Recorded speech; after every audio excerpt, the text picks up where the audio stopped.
ایک اور پاکستان کے لیے جو چیلنجنگ سچویشن ہے جس سے آج کے پروگرام کا آغاز کریں گے وہ ہے کرونا کی وبا۔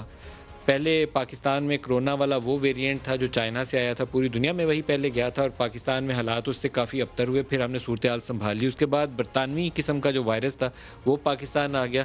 برطانیہ نے اپنا وائرس پاکستانی بھائی ہمارے لے کر یہاں آئے تھے، پھیلا کے واپس چلے گئے، لیکن انہوں نے پابندی ہمارے اوپر ہی لگا دی، ریڈ لسٹ میں ہمیں ڈال دیا، انڈیا کو نہیں ڈالا۔ پھر انڈین ویریئنٹ اس نے الٹیمیٹلی تو یہ ہونا ہی تھا، پورے انڈیا میں اس نے تباہی پھیلائی تھی، وہ یورپ میں بھی گیا۔ انفارچونیٹلی بہت دکھ ہوا ہمیں، کیونکہ اس کے اوپر اگر بورس جانسن یا باقی جو یورپین لیڈرز تھے وہ وقت کے اوپر اقدامات کر لیتے تو وہاں پہ بھی بچت رہتی اور وہ وائرس پاکستان جیسے ملکوں میں بھی ٹرانسفر نہ ہوتا۔ وہ ہوا پاکستان میں۔ اب صورتحال یہ ہے کہ مختلف شہروں میں 20-22% پازیٹیو ریشو آ رہی ہے، جو ٹیسٹ کیے جاتے ہیں اس میں سے 20-22% لوگ پازیٹیو آتے ہیں۔ تو یہ جو ڈیلٹا نام اس کو دیا گیا بھارتی جو ویریئنٹ ہے، یہ کیا وجوہات ہوئی پاکستان میں اتنا تیزی سے کیوں پھیلا؟